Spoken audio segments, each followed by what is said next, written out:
ॐ शनैश्चराय नमः। ॐ शान्ताय नमः।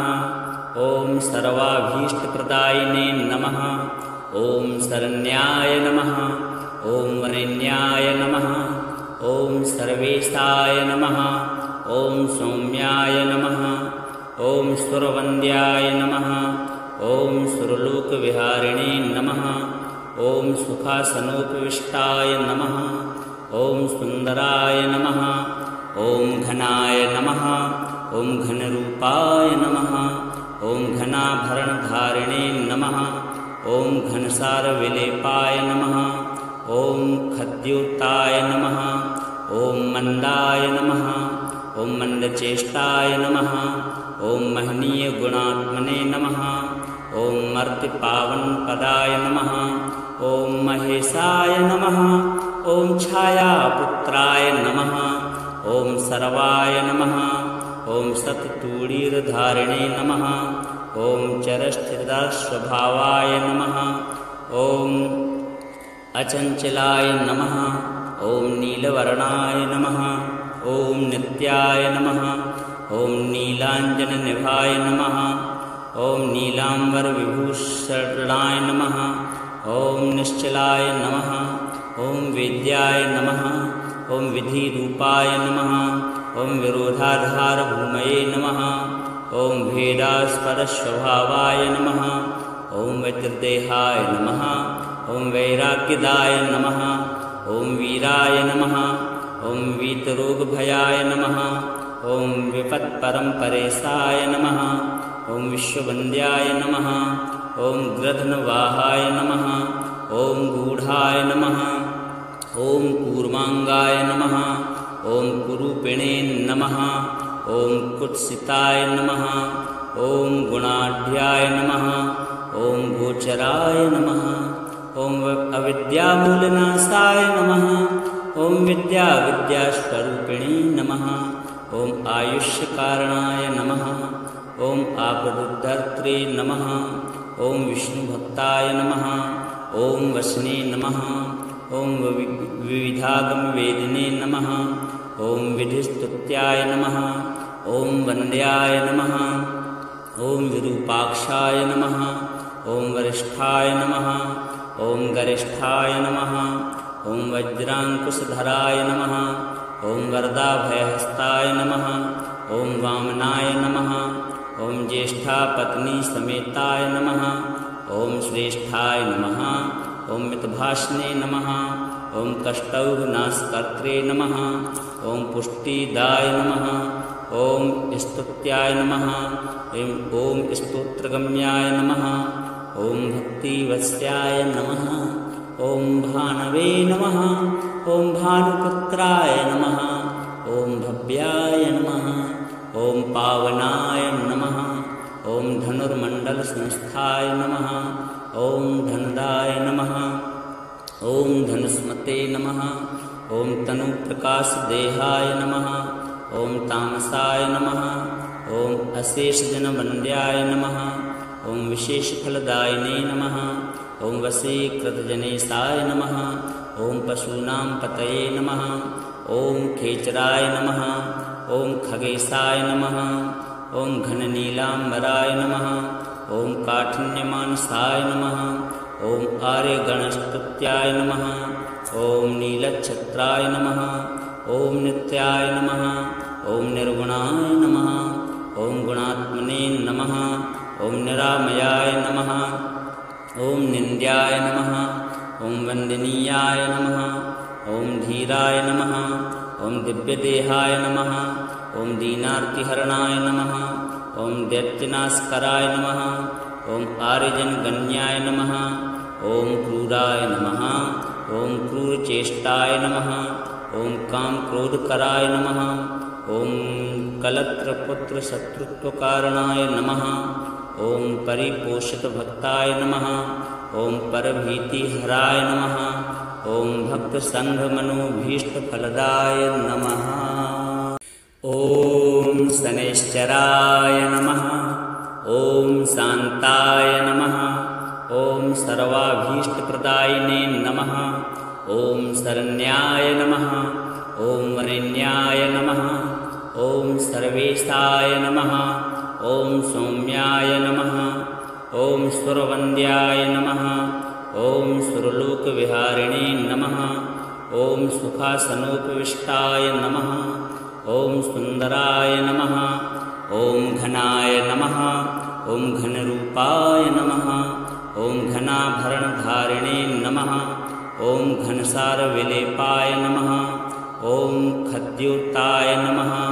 ॐ मन्दाय नमः। ॐ मन्दचेष्टाय नमः। ॐ महनीयगुणात्मने नमः। ॐ मर्त्यपावनपदाय नमः। ॐ महेशाय नमः। ॐ छायापुत्राय नमः। ॐ सर्वाय नमः। ॐ सत्तूणीरधारिणे नमः। ॐ चरस्थिरदास्वभावाय नमः। ॐ अचञ्चलाय नमः। ॐ नीलवर्णाय नमः। ॐ नित्याय नमः। ॐ नीलाञ्जननिभाय नमः। ॐ नीलाम्बरविभूषणाय नमः। ॐ निश्चलाय नमः। ॐ वेद्याय नमः। ॐ विधिरूपाय नमः। ॐ विरोधाधारभूमये नमः।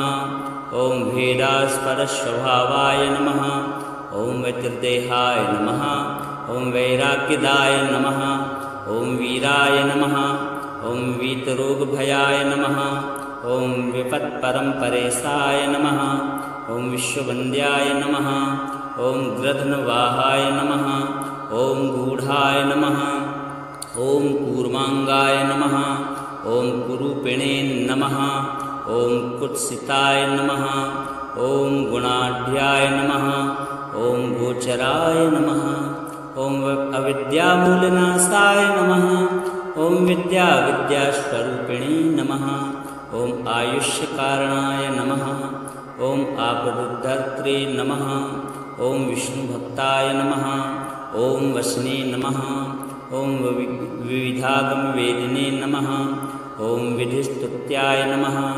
ॐ वन्द्याय नमः। ॐ विरूपाक्षाय नमः। ॐ वरिष्ठाय नमः। ॐ गरिष्ठाय नमः। ॐ वज्राङ्कुशधराय नमः।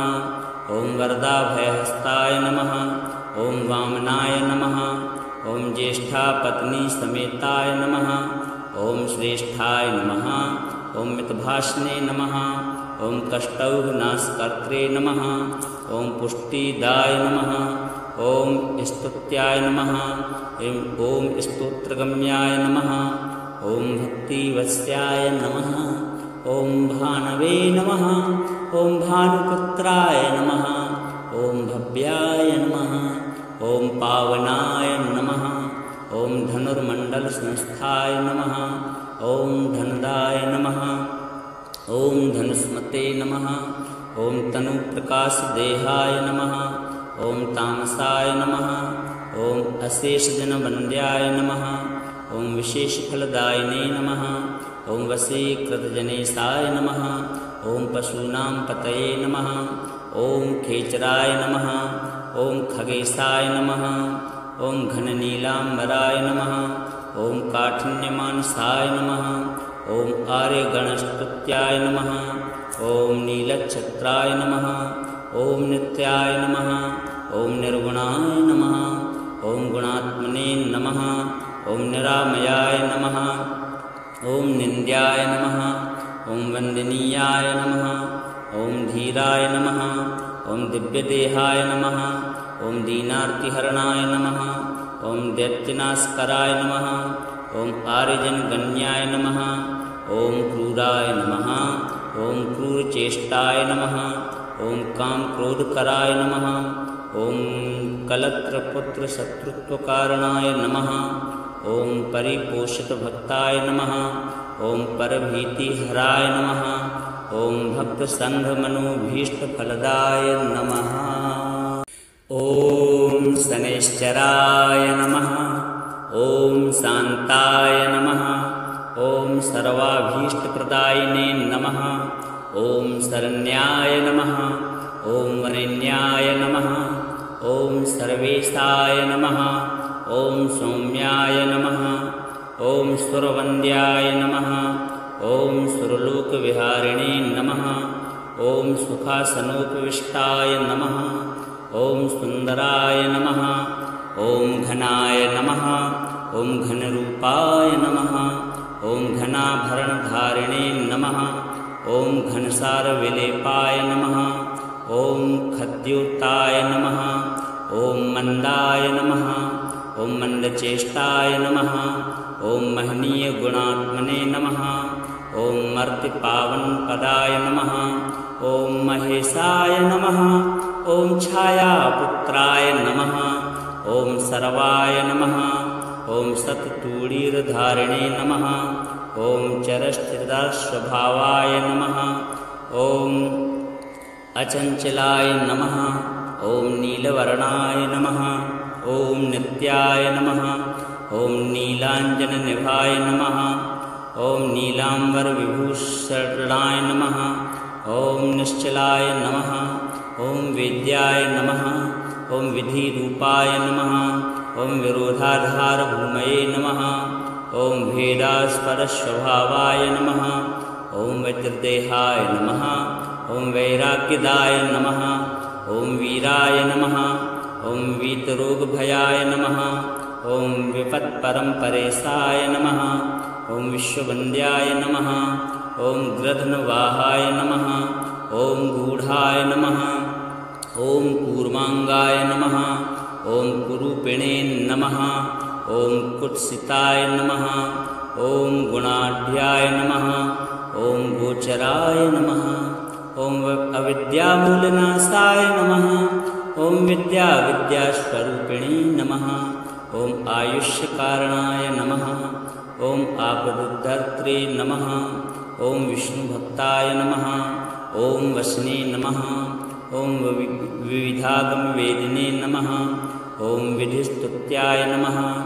ॐ वन्द्याय नमः। ॐ विरूपाक्षाय नमः। ॐ वरिष्ठाय नमः। ॐ गरिष्ठाय नमः। ॐ वज्राङ्कुशधराय नमः। ॐ वरदाभयहस्ताय नमः। ॐ वामनाय नमः। ॐ ज्येष्ठापत्नीसमेताय नमः। ॐ श्रेष्ठाय नमः। ॐ मितभाषणे नमः। ॐ कष्टौघनाशकर्त्रे नमः। ॐ पुष्टिदाय नमः। ॐ स्तुत्याय नमः। ॐ स्तोत्रगम्याय नमः। ॐ भक्तिवत्स्याय नमः। ॐ भानवे नमः। ॐ भानुपुत्राय नमः। ॐ भव्याय नमः। ॐ पावनाय नमः। ॐ धनुर्मण्डलसंस्थाय नमः। ॐ धनदाय नमः। ॐ धनुस्मते नमः। ॐ तनुप्रकाशदेहाय नमः। ॐ तामसाय नमः। ॐ अशेषजनवन्द्याय नमः। ॐ विशेषफलदायिने नमः। ॐ वशीकृतजनेशाय नमः। ॐ पशूनां पतये नमः। ॐ खेचराय नमः। ॐ खगेशाय नमः। ॐ घननीलाम्बराय नमः। ॐ काठिन्यमानसाय नमः। ॐ आर्यगणस्तुत्याय नमः। ॐ नीलच्छत्राय नमः। ॐ नित्याय नमः। ॐ निर्गुणाय नमः। ॐ गुणात्मने नमः। ॐ निरामयाय नमः। ॐ निन्द्याय नमः। ॐ वन्दनीयाय नमः। ॐ धीराय नमः।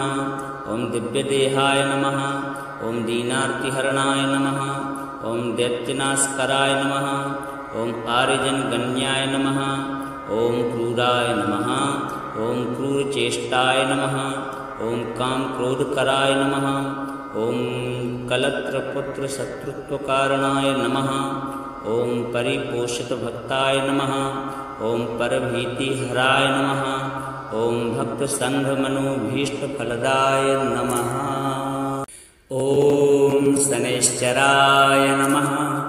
ॐ शान्ताय नमः। ॐ सर्वाभीष्टप्रदायिने नमः। ॐ शरण्याय नमः। ॐ वरेण्याय नमः। ॐ सर्वेशाय नमः। ॐ सौम्याय नमः। ॐ सुरवन्द्याय नमः। ॐ सुरलोकविहारिणे नमः। ॐ सुखासनोपविष्टाय नमः। ॐ सुन्दराय नमः। ॐ घनाय नमः। ॐ घनरूपाय नमः ॐ घनाभरणधारिणे नमः ॐ घनसारविलेपाय नमः ॐ खद्योताय नमः ॐ मन्दाय नमः ॐ मन्दचेष्टाय नमः ॐ महनीयगुणात्मने नमः ॐ मर्त्यपावनपदाय नमः ॐ महेशाय नमः ॐ छायापुत्राय नमः ॐ सर्वाय नमः ॐ सत्तूणीरधारिणे नमः ॐ चरस्थिरस्वभावाय नमः ॐ अचञ्चलाय नमः ॐ नीलवर्णाय नमः ॐ नित्याय नमः ॐ नीलाञ्जननिभाय नमः ॐ नीलाम्बरविभूषणाय नमः ॐ निश्चलाय नमः ॐ वेद्याय नमः ॐ विधिरूपाय नमः ॐ विरोधाधारभूमये नमः ॐ भेदास्पदस्वभावाय नमः ॐ वैतृदेहाय नमः ॐ वैराग्यदाय नमः ॐ वीराय नमः ॐ वीतरोगभयाय नमः ॐ विपत्परम्परेशाय नमः ॐ विश्ववन्द्याय नमः ॐ गृध्नवाहाय नमः ॐ गूढाय नमः ॐ कूर्माङ्गाय नमः ॐ कुरूपिणे नमः ॐ कुत्सिताय नमः ॐ गुणाढ्याय नमः ॐ गोचराय नमः ॐ अविद्यामूलनाशाय नमः ॐ विद्यास्वरूपिणे नमः ॐ आयुष्यकारणाय नमः ॐ आपदुद्धर्त्रे नमः ॐ विष्णुभक्ताय नमः ॐ वसने नमः ॐ विविधागमवेदिने नमः ॐ विधिस्तुत्याय नमः ॐ वन्द्याय नमः ॐ विरूपाक्षाय नमः ॐ वरिष्ठाय नमः ॐ गरिष्ठाय नमः ॐ वज्राङ्कुशधराय नमः ॐ वरदाभयहस्ताय नमः ॐ वामनाय नमः ॐ ज्येष्ठापत्नीसमेताय नमः ॐ श्रेष्ठाय नमः ॐ मितभाषणे नमः ॐ कष्टौघनाशकर्त्रे नमः ॐ पुष्टिदाय नमः ॐ स्तुत्याय नमः ॐ स्तोत्रगम्याय नमः ॐ भक्तिवत्स्याय नमः ॐ भानवे नमः ॐ भानुपुत्राय नमः ॐ भव्याय नमः ॐ पावनाय नमः ॐ धनुर्मण्डलसंस्थाय नमः ॐ धनदाय नमः ॐ धनुष्मते नमः ॐ तनुप्रकाशदेहाय नमः ॐ तामसाय नमः ॐ अशेषजनवन्द्याय नमः ॐ विशेषफलदायिने नमः ॐ वशीकृतजनेशाय नमः ॐ पशूनां पतये नमः ॐ खेचराय नमः ॐ खगेशाय नमः ॐ घननीलाम्बराय नमः ॐ काठिन्यमानसाय नमः ॐ आर्यगणस्तुत्याय नमः ॐ नीलच्छत्राय नमः ॐ नित्याय नमः ॐ निर्गुणाय नमः ॐ गुणात्मने नमः ॐ निरामयाय नमः ॐ निन्द्याय नमः ॐ वन्दनीयाय नमः ॐ धीराय नमः ॐ दिव्यदेहाय नमः ॐ दीनार्तिहरणाय नमः ॐ दैत्यनाशकराय नमः ॐ आर्यजनगण्याय नमः ॐ क्रूराय नमः ॐ क्रूरचेष्टाय नमः ॐ कामक्रोधकराय नमः ॐ कलत्रपुत्रशत्रुत्वकारणाय नमः ॐ परिपोषितभक्ताय नमः ॐ परभीतिहराय नमः ॐ भक्तसङ्घमनोभीष्टफलदाय नमः ॐ शनैश्चराय नमः ॐ शान्ताय नमः ॐ सर्वाभीष्टप्रदायिने नमः ॐ शरण्याय नमः ॐ वरेण्याय नमः ॐ सर्वेशाय नमः ॐ सौम्याय नमः ॐ सुरवन्द्याय नमः ॐ सुरलोकविहारिणे नमः ॐ सुखासनोपविष्टाय नमः ॐ सुन्दराय नमः ॐ घनाय नमः ॐ घनरूपाय नमः ॐ घनाभरणधारिणे नमः ॐ घनसारविलेपाय नमः ॐ खद्योताय नमः ॐ मन्दाय नमः ॐ मन्दचेष्टाय नमः ॐ महनीयगुणात्मने नमः ॐ मर्त्यपावनपदाय नमः ॐ महेशाय नमः ॐ छायापुत्राय नमः ॐ सर्वाय नमः ॐ सत्तूणीरधारिणे नमः ॐ चरस्थिरस्वभावाय नमः ॐ अचञ्चलाय नमः ॐ नीलवर्णाय नमः ॐ नित्याय नमः ॐ नीलाञ्जननिभाय नमः ॐ नीलाम्बरविभूषणाय नमः ॐ निश्चलाय नमः ॐ वेद्याय नमः ॐ विधिरूपाय नमः ॐ विरोधाधारभूमये नमः ॐ भेदास्पदस्वभावाय नमः ॐ वज्रदेहाय नमः ॐ वैराग्यदाय नमः ॐ वीराय नमः ॐ वीतरोगभयाय नमः ॐ विपत्परम्परेशाय नमः ॐ विश्ववन्द्याय नमः ॐ गृध्नवाहाय नमः ॐ गूढाय नमः ॐ कूर्माङ्गाय नमः ॐ कुरूपिणे नमः ॐ कुत्सिताय नमः ॐ गुणाढ्याय नमः ॐ गोचराय नमः ॐ अविद्यामूलनाशाय नमः ॐ विद्यास्वरूपिणे नमः ॐ आयुष्यकारणाय नमः ॐ आपदुद्धर्त्रे नमः ॐ विष्णुभक्ताय नमः ॐ वसने नमः ॐ विविधागमवेदिने नमः ॐ विधिस्तुत्याय नमः ॐ वन्द्याय नमः ॐ विरूपाक्षाय नमः ॐ वरिष्ठाय नमः ॐ गरिष्ठाय नमः ॐ वज्राङ्कुशधराय नमः ॐ वरदाभयहस्ताय नमः ॐ वामनाय नमः ॐ ज्येष्ठापत्नीसमेताय नमः ॐ श्रेष्ठाय नमः ॐ मितभाषणे नमः ॐ कष्टौघनाशकर्त्रे नमः ॐ पुष्टिदाय नमः ॐ स्तुत्याय नमः ॐ स्तोत्रगम्याय नमः ॐ भक्तिवत्स्याय नमः ॐ भानवे नमः ॐ भानुपुत्राय नमः ॐ भव्याय नमः ॐ पावनाय नमः ॐ धनुर्मण्डलसंस्थाय नमः ॐ धनदाय नमः ॐ धनुष्मते नमः ॐ तनुप्रकाशदेहाय नमः ॐ तामसाय नमः ॐ अशेषजनवन्द्याय नमः ॐ विशेषफलदायिने नमः ॐ वशीकृतजनेशाय नमः ॐ पशूनां पतये नमः ॐ खेचराय नमः ॐ खगेशाय नमः